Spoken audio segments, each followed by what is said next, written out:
ஒன்றிய எதிர்க்கட்சி துணைத் தலைவர் ஆர் பி உதயகுமார் ஸ்டாலினுக்கு கேள்வி எழுப்பியதாவது: அனைவருக்கும் வணக்கம். ஜனநாயக தேர்தல் திருவிழா தேதி அறிவிக்கப்பட்டு, வாக்குப்பதிவு அறிவிக்கப்பட்டு, வாக்கு எண்ணிக்கை அறிவிக்கப்பட்டு, ஜனநாயகம் காப்பதற்கான திருவிழா அறிவிக்கப்பட்டிருக்கிறது. எங்கே போனது ஜனநாயகம்? அதிகாரம் பரவலாக்கப்பட வேண்டும் என்று அடிக்கடி கூறி வருகிறார் திராவிட முதல்வர் என்று தனக்குத்தானே பட்டம் சுட்டிக் கொள்கிற மு.க. ஸ்டாலின் அவர்கள். ஆனால் தமிழகத்தில் வாரிசு அரசியலுக்கு இன்றைக்கு முன்னுரிமை கொடுத்து பதவிகள் வழங்கப்பட்டு வருவதை தமிழ்நாட்டு மக்கள் உன்னிப்பாக கவனித்து வருகிறார்கள்.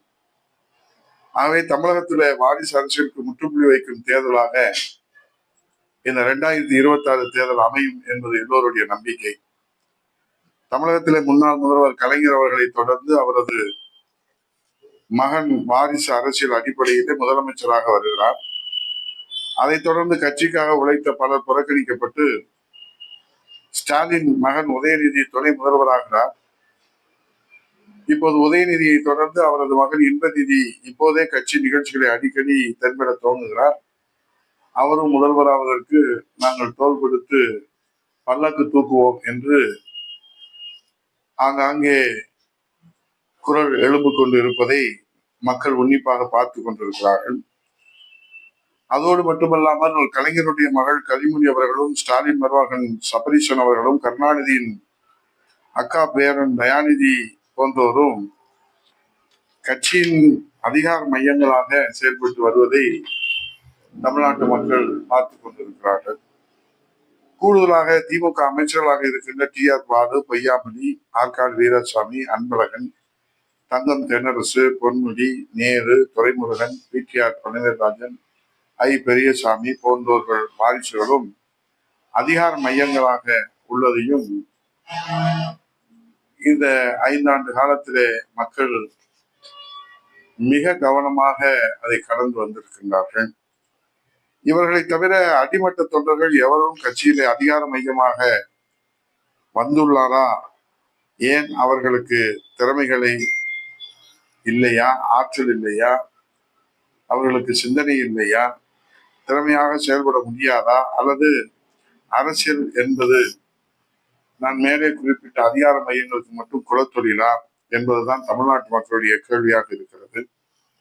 ஆகவே அதிகாரம் பரவலாக்கப்பட வேண்டும் என்ற அந்த திராவிட சித்தாந்தத்தை, ஜனநாயகத்தினுடைய சித்தாந்தத்தை அடிக்கடி கூறி மக்களை ஏமாற்றி வருகிற மாண்புமிகு முதலமைச்சர் ஸ்டாலின் அவர்களே, கட்சியிலும் ஆட்சியிலும் அதிகாரத்தை தன் குடும்ப உறுப்பினர்களின் கட்டுப்பாட்டுக்குள் வைத்திருப்பதன் பெயர்தான் அதிகாரம் பரவலாக்கப்படுகிறதா என்பதை இந்த தேர்தலிலே மக்கள் சிந்திக்க ஆரம்பித்திருக்கிறார்கள்.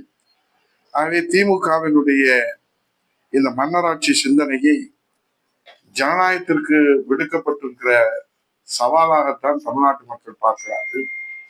திராவிட முன்னேற்ற கழகத்தினுடைய ஆட்சியினுடைய இந்த மன்னராட்சி சிந்தனை மக்களாட்சிக்கு விடுக்கப்பட்டிருக்கிற மிகப்பெரிய சவாலாகத்தான் இந்த நாட்டு மக்கள் பார்த்து கொண்டிருக்கிறார்கள்.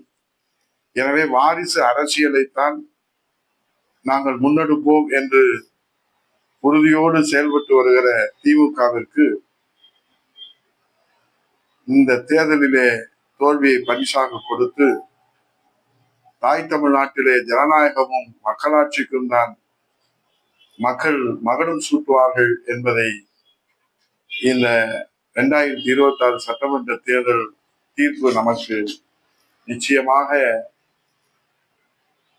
ஜனநாயகத்தின் பாதுகாவலர்களுக்கு ஆதரவாகவும், புரட்சி தலைவர் எம்ஜிஆர், இதய தெய்வம் புரட்சி தலைவி அம்மா, தமிழகுலசாமி இதய தெய்வம் அம்மா அவர்களுடைய மறுவடிவமாக, இருவரும் தெய்வனுடைய மறுவடிவமாக இருக்கிற புரட்சி தமிழையா எடப்பாடியார் தான் இன்றைக்கு ஜனநாயகத்தின் பாதுகாவலராக, ஜனநாயகத்தின் அடையாளமாக, ஒரு அடிமட்ட தொண்டராக, ஒரு தொண்டர் நாடாள முடியும் என்ற ஜனநாயக இலக்கணத்திற்கு உயிர் மூச்சாக, உயிர் இலக்கணமாக 4.5 ஆண்டு காலம் பொற்கால ஆட்சி நடத்தி நலத்திட்ட நாயகராக இன்றைக்கு 2026 சட்டமன்ற தேர்தலில் முதலமைச்சர் அணியிலே மக்களுடைய மாபெரும் செல்வாக்கோடு, நம்பிக்கையோடு மக்கள் சேவையை தொடங்க இருக்கிற புரட்சி தமிழர் ஐயா எடப்பாடியார் அவர்களினுடைய கரத்தை வலுப்படுத்துவதுதான் ஜனநாயகத்திற்கு நாம் செய்கிற நன்றி கடன், மக்களாட்சிக்கு நாம் செய்கின்ற நன்றி கடன்.